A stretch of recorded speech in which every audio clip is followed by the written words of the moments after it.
The negotiations began the next day in a room that changed its appearance every few minutes. Sometimes the walls showed peaceful earth forests, sometimes alien sunsets, and sometimes the deep darkness of space filled with stars. Marcus suspected the princess was trying to make him feel comfortable or homesick, but he kept his attention focused on her words rather than the shifting scenery. "Let me show you what we can offer your people," Princess Liraili said. She waved her hand, and the air filled with moving pictures. Humans appeared, but they looked different. Taller, stronger, with perfect skin and bright eyes that seemed to glow with health. "This is what your people could become," she explained. "No more sickness, no more aging, no more death from accidents or disease. We can rewrite your genetic code to make you nearly immortal." Marcus watched the images carefully. The humans in the pictures looked beautiful, but there was something wrong with their expressions. They all had the same peaceful smile, the same calm look in their eyes. They looked like people who never questioned anything. "And this," the princess continued, showing new images of Earth. The planet was covered in crystal cities like the ones on Zelthara. The oceans were clean, the air was pure, and strange flying vehicles moved between the glittering towers. "We can heal your world's damage and give you technology beyond your dreams." "It looks impressive," Marcus said. "But I noticed something. In all these pictures of improved humans, they all look very similar. Do they still think their own thoughts?" The colors under the princess's skin shifted to orange, which Marcus was beginning to understand meant mild irritation. "They think better thoughts. Happier thoughts. Why would anyone want to keep thoughts that bring pain or anger or fear?" "Because those feelings help us learn and grow," Marcus replied. "Pain teaches us to avoid danger. Anger motivates us to fight injustice. Fear keeps us alive in dangerous situations. But why choose to suffer when you could choose to be content?" The princess asked, genuinely confused. "Every species we have welcomed into our empire tells us they are grateful to be free from such burdens." Marcus looked at her carefully. "Princess, may I ask you a personal question?" "Of course. Are you happy?" The question seemed to surprise her. The colors under her skin went through several rapid changes: blue, green, purple, then settled on a dark gray that looked sad. I am content. I have purpose. I serve the Empire and help other species find peace." "That's not what I asked. Are you happy?" For a long moment, the princess was silent. Around them, the room's walls showed images of Marcus's own memories: his childhood home, his training academy, his friends laughing around a dinner table. He realized she was reading his mind, looking for something. "You have such strange emotions," she said finally. "When I look into your thoughts, I see pain mixed with joy, sadness mixed with hope. How do you function with such chaos in your mind?" "The chaos is what makes the joy meaningful," Marcus explained. "If we were always happy, happiness would have no value. It's the contrast that gives life meaning." The princess stood and walked to the window, which showed the crystal landscape of her homeworld. "I have never experienced what you call happiness. I know duty, purpose, satisfaction when a task is completed well. But this feeling you call joy, it is foreign to me." Marcus felt something shift in the conversation. For the first time, the princess seemed vulnerable, unsure. He wondered if this was another manipulation tactic, or if she was showing him something real. "What was your childhood like?" he asked. "I was taught from birth to serve the Empire. My mental abilities were trained and strengthened. I learned to negotiate, to persuade, to lead. There was no time for what you would call play or exploration." "Did you have friends?" The gray color under her skin deepened. "Friends? No. How could I have friends when I can read and influence every mind around me? Others either fear me or fall under my influence. True friendship requires equality, does it not?" Marcus felt a stab of sympathy for her. Despite all her power, despite ruling an empire that spanned the galaxy, she was alone. More alone than any human could ever be. "Yes," he said softly. "Friendship requires equality." The princess turned back to him, and her large dark eyes seemed to be studying him with new interest. "You feel sorry for me. Why?" "Because you've been given everything except the one thing that makes life worth living." "And what is that?" "The freedom to choose who you want to be." She was quiet for a long time. The room around them stopped changing, settling on a view of a peaceful meadow under a gentle sun. "Tell me about freedom," she said finally.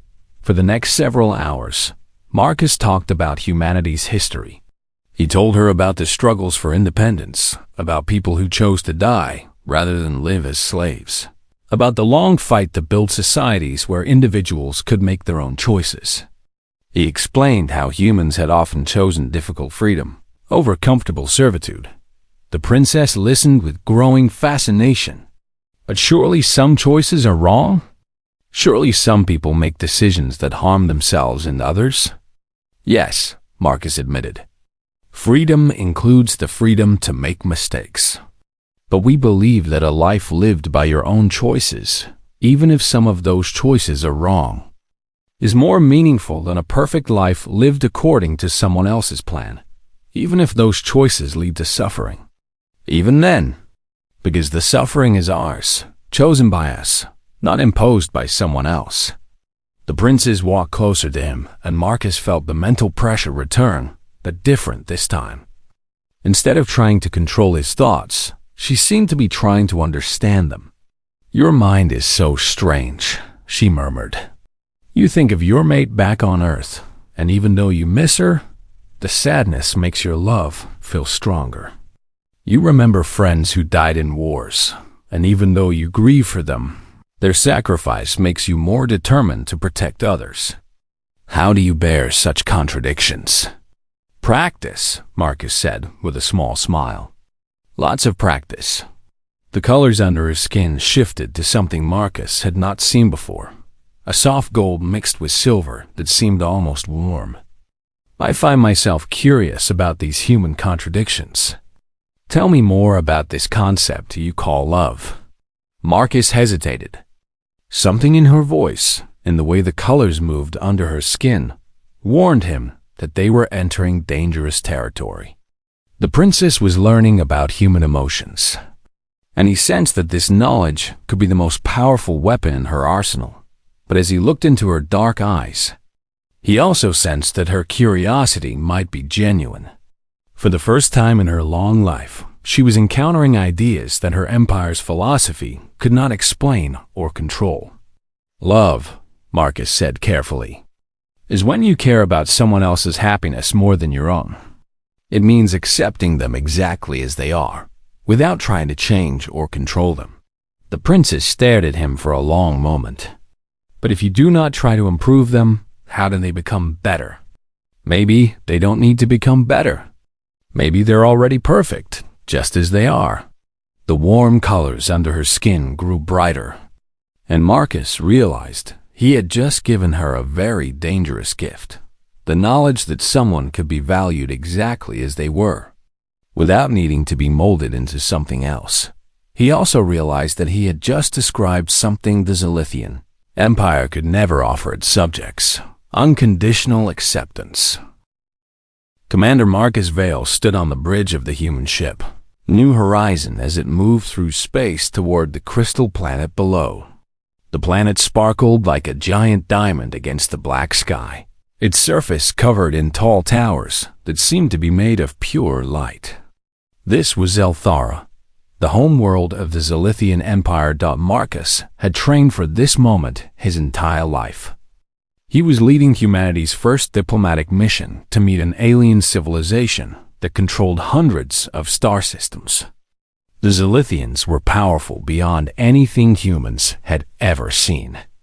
They had technology that could destroy entire planets, and minds that could control the thoughts of other beings, but they had never met humans before. "Sir, we're getting a message from the planet," said Lieutenant Sarah Chun from her station. They're giving us permission to land. Marcus nodded. He wore his best uniform, dark blue with gold stripes that showed his rank. Behind him stood his small team of diplomats, scientists, and guards. They all knew this meeting would decide humanity's future. Either they would make friends with the Zelithians, or humanity would face a war they could not win. The ship landed softly on a platform, made of the same crystal material as the towers around them. The air was breathable, which was good because Marcus wanted to meet the aliens face to face, not through a protective suit. As the ship's doors opened, he took a deep breath and stepped outside. The palace before them was beyond beautiful. It rose into the sky like a mountain of living light, changing colors from blue to purple to gold as they watched. Strange music filled the air, though Marcus could not see where it came from. The ground beneath their feet felt warm and seemed to pulse with energy. "Welcome, humans of Earth." The voice came from everywhere at once, speaking perfect English inside their heads. Marcus felt a strange pressure in his mind, like someone trying to push their way into his thoughts. His team looked uncomfortable, some of them swaying on their feet. "I am Princess Leroy of the Zelithian Empire. Please, follow the path of light to my chambers." A glowing line appeared on the crystal ground, leading toward the palace. Marcus gestured for his team to follow him as they walked along the strange path. The pressure in his mind grew stronger with each step, but he pushed back against it. Whatever the aliens were trying to do to his thoughts, he would not let them succeed. The inside of the palace was even more amazing than the outside. The walls showed moving pictures of alien worlds and strange creatures. Water flowed upward in spirals, and flowers that seemed to be made of pure energy grew from the ceiling. Everything was designed to overwhelm the senses and make visitors feel small. They entered a great hall where Princess Lorelei waited for them. Marcus had expected many things, but not this. The princess was tall and graceful, with skin that looked like it was made of glass. Colors moved beneath her skin like slow lightning, shifting from silver to blue to green. Her eyes were large and dark, and when she looked at him, Marcus felt like she could see into his soul. "Commander Marcus Val," she said, though her lips did not move. Her voice still came from inside his head. "I have been looking forward to this meeting." "Princess Lorelei," Marcus replied out loud, his voice echoing in the great hall. "Thank you for receiving us. We come in peace, hoping to learn about your people, and perhaps build a friendship between our worlds." The princess tilted her head, and Marcus felt the pressure in his mind increase. His team members were now clearly struggling.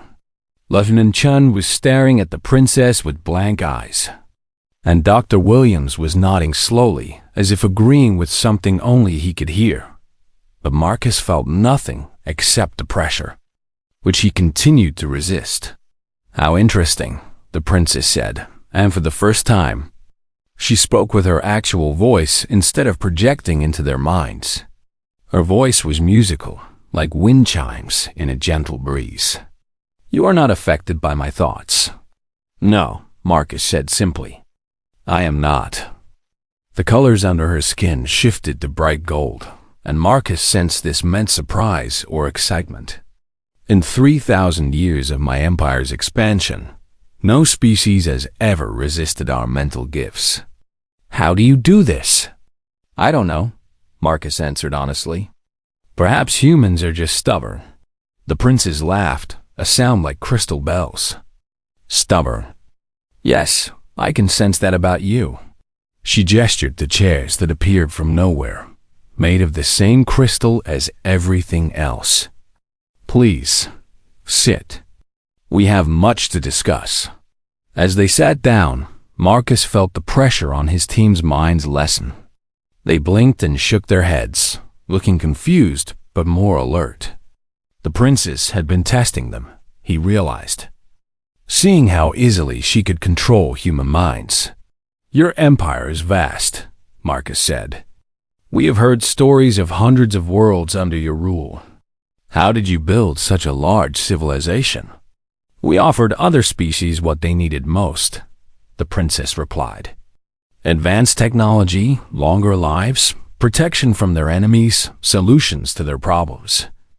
In exchange, they joined our empire willingly. And if they refused? The colors under her skin shifted to red for just a moment. No species has ever refused. When beings understand the benefits we offer, they always choose to join us. Marcus nodded slowly. I see. And what benefits would you offer humanity? Oh, so many things, the princess said, leaning forward with interest. We could cure your diseases, extend your lives to thousands of years, give you ships that could cross the galaxy in days instead of years. We could solve your problems with war, hunger, and environmental damage. All we ask in return is that humanity accepts the wisdom of our guidance. The way she said guidance made Marcus's skin crawl. He had studied the history of empires, both human and alien. When someone offered to solve all your problems in exchange for accepting their guidance, they were really asking you to give up your freedom. That is indeed a generous offer, Marcus said carefully. We will need time to consider it and discuss it with our people on Earth. The princess smiled, showing teeth like small pearls. Of course. But Commander, surely you can see the logic in our offer. Why would any intelligent species choose to struggle alone when they could have everything they desire? Marcus met her dark eyes steadily. Because sometimes the struggle is what makes us who we are. The colors under her skin shifted again, this time to a pattern Marcus had not seen before. Purple mixed with silver in slow waves. He had the feeling he had said something that truly surprised her. How fascinating, she whispered. You may be the most interesting species we have ever encountered. 5 days had passed since Marcus and his team arrived on Zelthara. Each morning brought new meetings, new discussions about humanity's future. The formal negotiations continued in the great halls. But Marcus found himself spending more and more time in private conversations with Princess Lerole. She had arranged for them to meet in a garden that existed inside the Crystal Palace. Real plants grew here, brought from dozens of different worlds. The air smelled of flowers Marcus had never seen before, and gentle streams of water flowed in impossible patterns through the air above their heads. I have been thinking about what you said, the princess told him as they walked along a path made of smooth stones. About love being acceptance without control. And what do you think about it? Marcus asked. I find it difficult to understand. In my empire, love means wanting to improve the beloved. If you see someone making choices that bring them pain, surely the loving thing to do is to help them make better choices. Marcus stopped walking and turned to face her. But who decides what choices are better? You? Your empire? What if the person disagrees with your definition of improvement? The colors under his skin shifted to that pattern he was learning meant deep thought.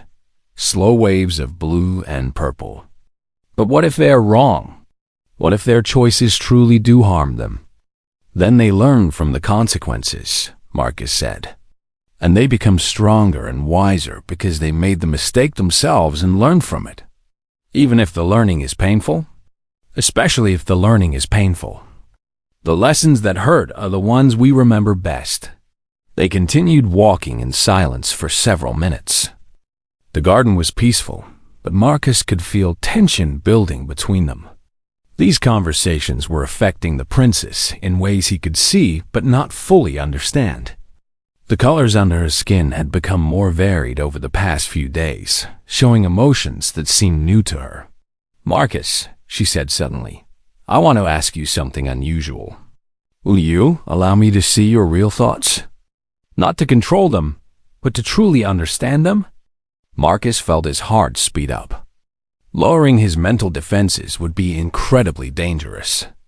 The princess could take control of his mind, learn all of humanity's secrets, or simply damage his thoughts beyond repair.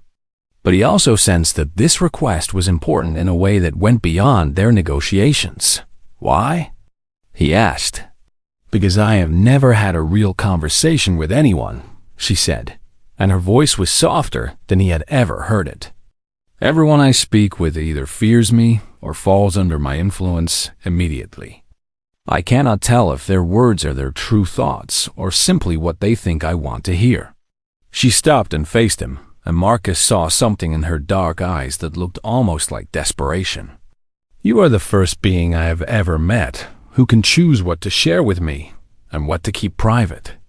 But that also means I cannot be certain if you are telling me the truth about these human concepts, or if you are simply saying what you think will protect your species." Marcus understood. She was asking him to trust her completely, to make himself vulnerable in a way that could destroy him. It was perhaps the most dangerous thing anyone had ever asked him to do. But he was also beginning to understand that the princess was trapped in a loneliness deeper than anything he could imagine. For thousands of years, she had never had a single genuine conversation with another being. Every relationship was poisoned by her power and their fear. "If I do this," he said slowly, "will you promise not to use what you see against humanity?" "I promise," she said, and the colors under her skin settled into solid silver, which he had learned meant complete honesty. Marcus closed his eyes and took a deep breath. Then, slowly, carefully, he lowered the mental barriers that had protected him since arriving on this world. The effect was immediate. He felt the princess's consciousness touch his mind, but instead of the invasive pressure he had expected, her touch was gentle, almost hesitant. She moved through his thoughts like someone exploring a garden, careful not to damage anything she found. Marcus felt her discover his memories of Earth, the blue skies and green forests, the smell of rain on summer evenings, the sound of children laughing. She saw his family, his friends, the woman he loved who was waiting for his return. She experienced his fears about this mission, his doubts about whether he was making the right choices, but she also felt his determination to protect humanity's freedom, his belief that some things were worth any sacrifice. She experienced the complex mix of emotions that humans lived with every day: love tinged with worry, hope mixed with fear, joy that was made sweeter by the knowledge that it could not last forever. Marcus felt her consciousness recoil in shock. The intensity of human emotion was overwhelming her. She was used to the calm, controlled thoughts of her subjects, not the wild storm of feelings that filled every human mind. "I'm sorry," he said, starting to raise his defenses again. "It's too much." "No, wait," she said urgently. "Please, let me understand this." She approached his emotions more carefully this time, like someone learning to swim in a rough sea. Marcus felt her experience his love for the woman waiting for him on Earth, not just the pleasant feeling of affection, but the whole complex reality of it. The way love could hurt when you were separated from the beloved. The way it made you want to be a better person.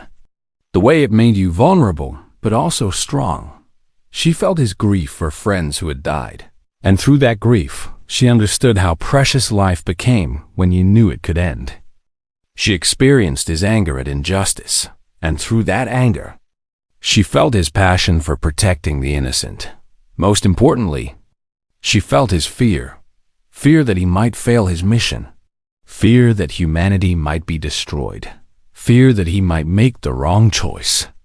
But she also felt how he used that fear to make himself more careful, more thoughtful, more determined. This is impossible," she whispered, her actual voice breaking. "How do you function with all of this chaos in your mind?" "We don't just function," Marcus said gently. "We live." He felt her consciousness pull back from his mind, and he carefully raised his defenses again.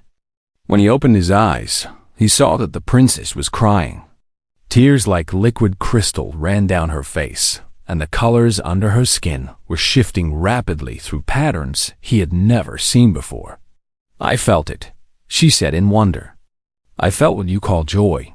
When you remembered your friends laughing, when you thought of your love's smile, there was this feeling like light exploding inside you. How do you bear such intensity?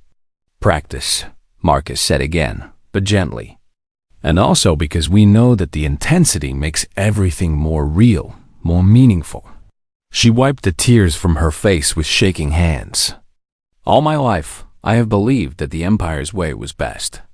We remove pain, anger, fear, uncertainty. We give our subjects calm, peaceful lives. But now I understand what we take from them. What's that? Everything that makes existence worth experiencing. They sat down on a bench near a fountain that sprayed water in the shape of dancing figures. For a long time, neither of them spoke. Marcus could see that the princess was struggling with ideas that challenged everything she had been taught. "Marcus," she said finally, "what you showed me, is that what all humans experience?" "More or less. The details are different for everyone, but yes. Every human lives with that storm of emotions. And you wouldn't trade it for the peace my empire offers?" Marcus thought carefully before answering. "No, because that storm is what makes us who we are. Take away our pain, and we can't appreciate our joy. Take away our fear, and we can't feel brave. Take away our anger, and we lose our passion for justice." The princes looked at him with an expression he could not read. "You have given me a great gift today, Marcus. You have shown me what I have been missing my entire life." "And what's that?" "The experience of being truly alive." Marcus felt a chill run down his spine. Something in her voice, in the way she was looking at him, warned him that his gift might have consequences he had not expected. The princes had tasted real emotion for the first time, and he could see that it had changed something fundamental in her. He just hoped that change would not destroy them both. The summons came at dawn on the 10th day. Marcus was awakened by a sound like thunder rolling through the crystal palace. When he looked out the window of his guest quarters, he saw that the sky above Zelthara had changed from its usual soft blue to deep purple. In the distance, massive ships appeared in the atmosphere, war vessels with weapons that could destroy continents. "Commander Vale," came the princess's voice in his mind. But this time, it carried an edge of fear. "My father wishes to see you, immediately." Marcus dressed quickly and met the princess in the corridor. Her usual grace was gone, replaced by nervous energy that made the colors under her skin shift rapidly between orange and red. "I'm sorry," she said without looking at him. "I tried to persuade him to give us more time." They walked through passages Marcus had never seen before, deeper into the palace. The crystal walls here were darker, and the air felt heavy with power.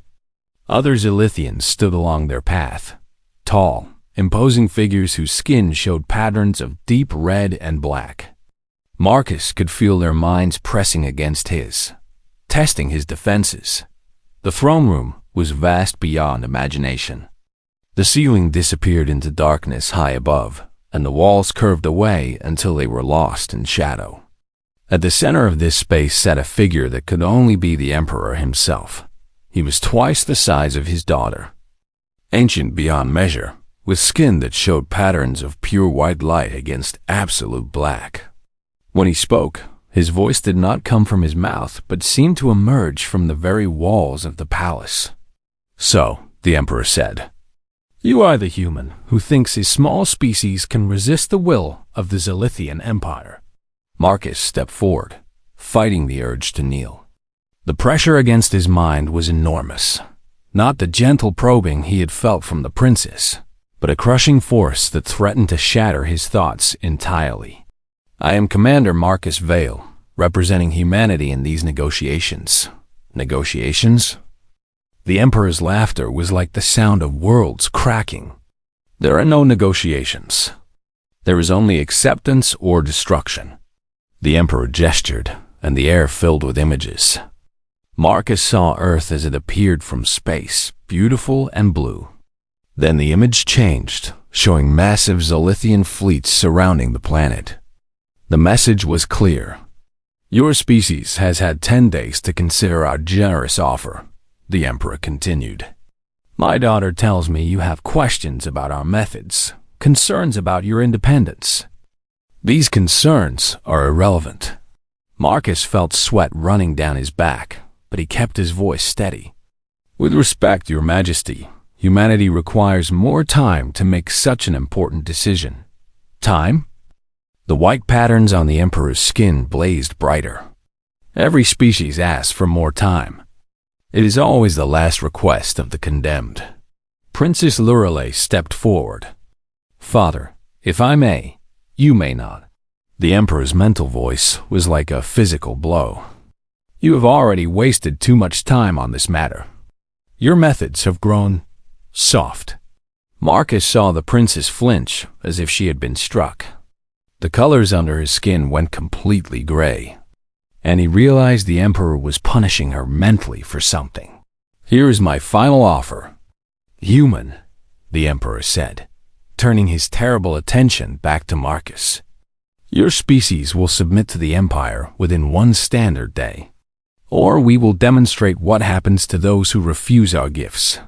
The air filled with new images, planets stripped bare, cities reduced to dust, entire civilizations wiped from existence.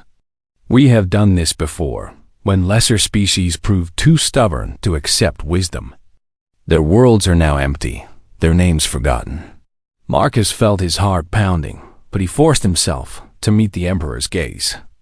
And if we submit, your people will be relocated to suitable worlds within the Empire. The useful ones will be given new purposes. The others will be optimized until they find contentment in their new lives.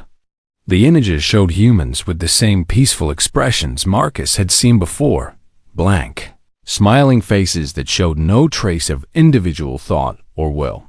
His stomach turned as he understood what optimization really meant. I will need to consult with my team and send word to Earth, Marcus said. You will give me your answer now, the Emperor replied. Submit or watch your species burn. The silence in the throne room was absolute. Marcus could hear his own heartbeat, could feel the weight of every human life resting on his next words. 6 billion people on Earth, all depending on a choice he had to make in this moment. He began, then stopped. What could he say? How could he condemn humanity to destruction? But how could he agree to their enslavement? Father, wait. Princess Lorelei's voice cut through the silence. She stepped between Marcus and the Emperor, and Marcus was shocked to see her standing straight and proud instead of cowering before her father's power. There is a third option, she said. The Emperor's skin patterns shifted to deep red. Explain yourself. The human shows promise. His species' resistance to mental influence is unique. Rather than destroying or simply absorbing them, why not bind them to us through alliance instead of conquest? Alliance? The Emperor's voice dripped with contempt. With these primitive creatures? Through marriage, the princess said, her voice growing stronger. Let me wed their representative. Humanity will join the Empire not as subjects, but as partners. Their independence will be preserved under my protection. Marcus felt the blood drain from his face. He turned to look at the princess, but she was staring at her father, waiting for his response. Interesting, the Emperor mused. The white patterns on his skin dimmed slightly as he considered. You would bind yourself to this creature? Take responsibility for his entire species? I would. The Emperor was quiet for a long moment. When he spoke again, his voice carried a note Marcus had not heard before, something that might have been amusement. Very well. Human, my daughter offers you a choice your species has never been given. Submit to the Empire as subjects, face destruction as rebels, or accept alliance through marriage to my heir. Choose now. Marcus stared at the princess, trying to understand what was happening. She turned to face him, and he saw something in her dark eyes that made his chest tight. It was not just political calculation or a desire to save lives. She was looking at him the way his beloved looked at him back on Earth. "Princess," he said quietly, "may I speak with you privately before I answer?" The Emperor made a sound like distant thunder. "You have 5 minutes." The princess led Marcus to a small alcove at the side of the throne room. The moment they were alone, she grabbed his hands with both of hers. "Marcus, please," she whispered urgently. "This is the only way to save your people. My father will not make this offer again. You're asking me to marry you. Yes. To save humanity. Yes. Yes." But she hesitated, and the colors under her skin shifted to that warm gold-and-silver pattern he had seen before. Not only for that reason, Marcus felt his heart skip. "Princess Lirale. Please, just Lirale. Lirale, what happened in the garden changed something for both of us. I know that. But marriage? Binding our entire species to your empire? It would not be binding," she said desperately. "I would protect humanity's independence. You could govern yourselves, make your own choices, as long as you remained allied with us. Under your protection, dependent on your goodwill.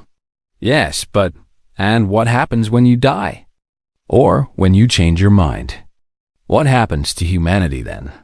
She was quiet for a moment. "I would not change my mind. Because you love me?" The words hung in the air between them. The princess, Lirale, looked into his eyes, and he saw the truth there. "Yes," she whispered. "I love you. I know it's impossible. I know it's foolish. But you showed me what it means to be truly alive. How can I let you be destroyed when you've given me such a gift?" Marcus felt something break inside his chest.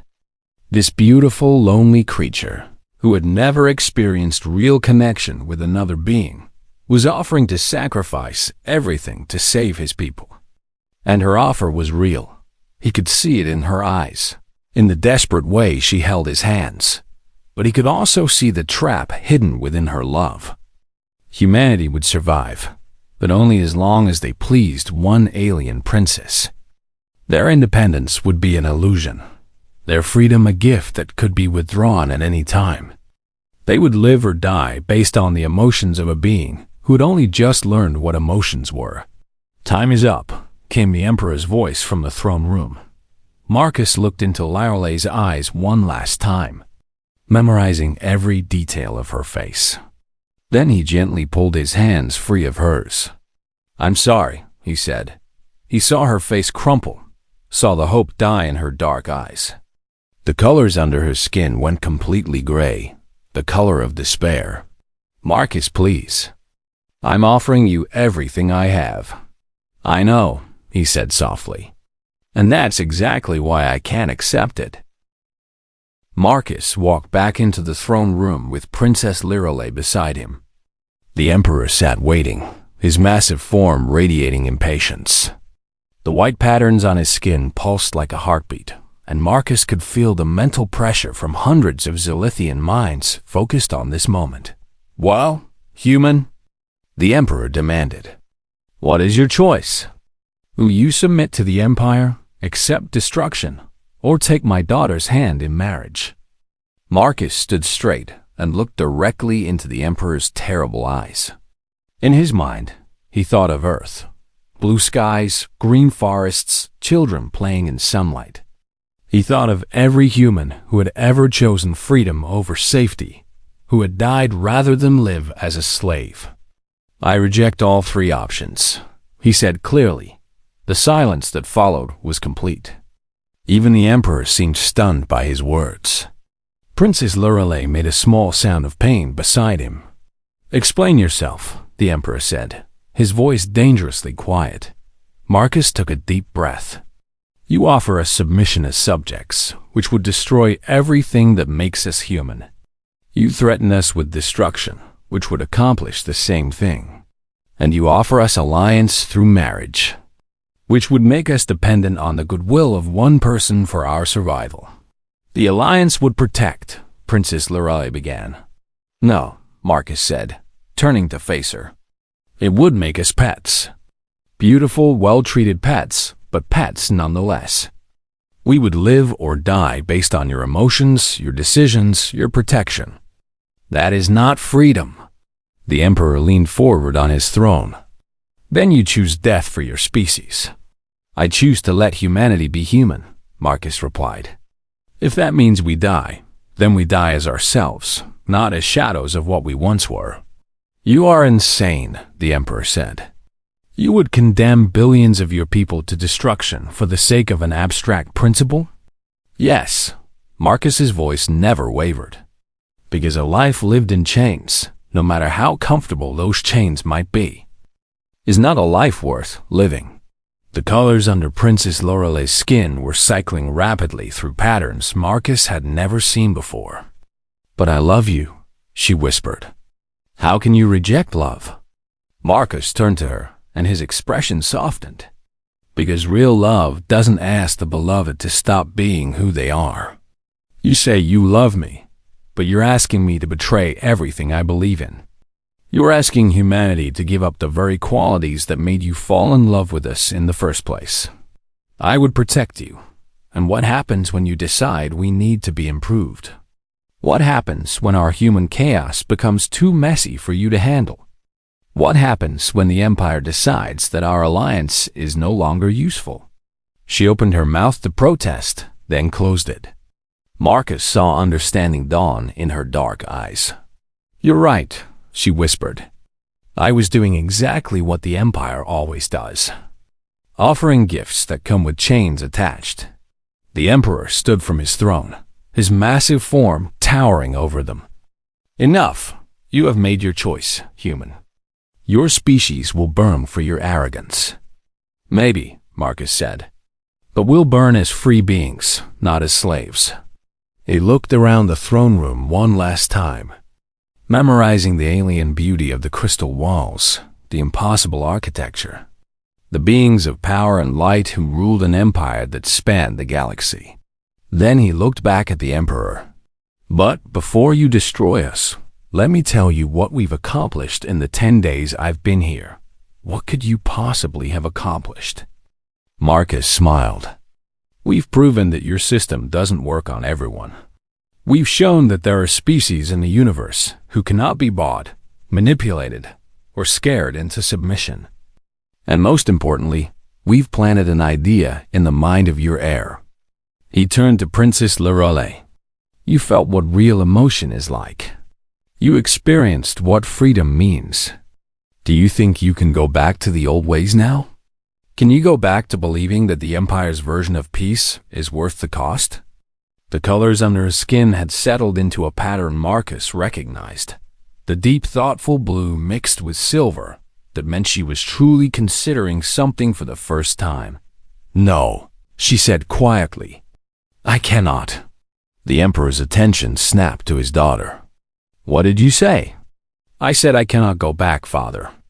He's right. We take everything meaningful away from the species we help. We turn thinking beings into content cattle. The white patterns on the Emperor's skin blazed with fury. You dare question the wisdom of the Empire?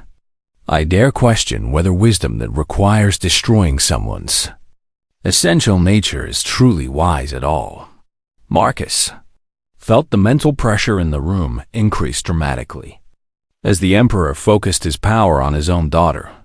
But Princess Lorelei stood firm, and Marcus realized that experiencing real human emotion had given her something the Empire could not take away, the knowledge of what she had been missing. You are no longer fit to be my heir, the Emperor said.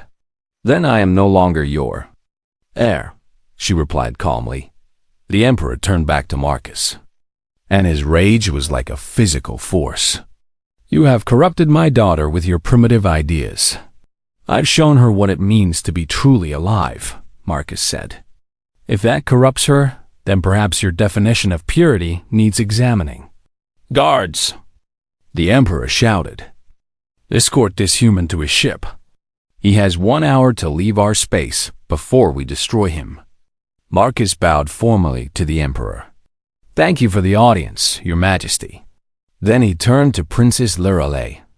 "And thank you for showing me that even in an empire built on control, there are those who can learn to value freedom." "Wait," she said as he started to leave.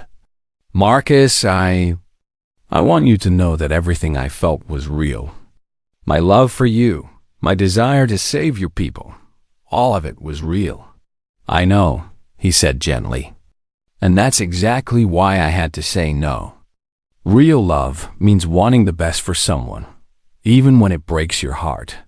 The best thing for humanity is to remain free to be human." She nodded, tears like liquid crystal running down her face. "I understand now. And Marcus, thank you for the gift you gave me in the garden. Whatever happens next, I will never forget what it feels like to be truly alive." Marcus walked out of the throne room, knowing he would never see her again. In the corridor, his team was waiting, along with a guard of Zilithian soldiers who escorted them back to their ship in silence. As the New Horizon lifted off from the crystal platform, Marcus looked down at the beautiful, terrible world of Zelthara one last time. He knew that humanity would probably not survive what came next. The Emperor's fleets would come to Earth, and humanity's weapons were no match for Zilithian power. But they would face that destruction as themselves, free, unbroken, human. "Sir," Lieutenant Chun said from her station, "we're getting a communication from the planet." "Princess Lorelei?" "No, sir. It's being broadcast on all frequencies to every ship in the system." Chun's voice was puzzled. "It's the princess, but she's not talking to us. She's talking to the Zilithian fleet." Marcus listened as Princess Lorelei's voice filled the ship's communication system. But she was no longer speaking in the formal tones of imperial authority. Her voice was passionate, alive with the emotion she had learned to feel. "Ships of the Empire," she said, "I speak to you not as your princess, but as someone who has seen what we truly do to the species we claim to help. We strip away everything that makes them unique, everything that gives their lives meaning. We turn free beings into content slaves."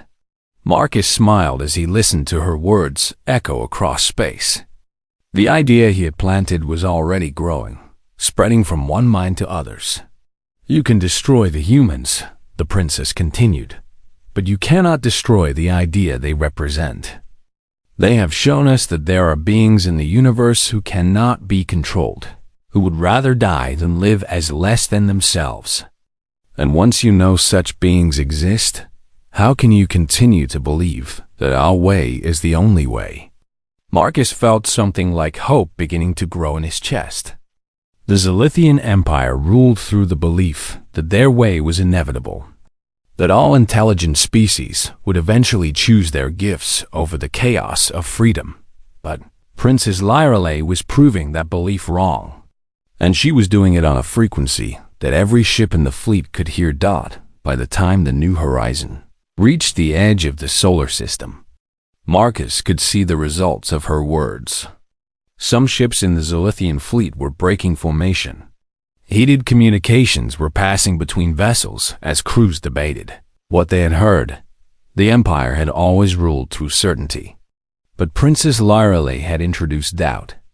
And doubt was like a virus in a system built on absolute belief.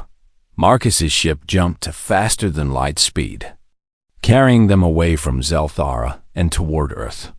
They would arrive home in time to warn humanity of what was coming. The battle for Earth might still be lost, but the war for the idea of freedom had already begun. Behind them, in the Crystal Palace on a distant world, a lonely princess sat on a throne she no longer wanted, planning the downfall of an empire she no longer believed in. She had learned what it meant to love without controlling, to give without taking, to set someone free even when it broke your heart.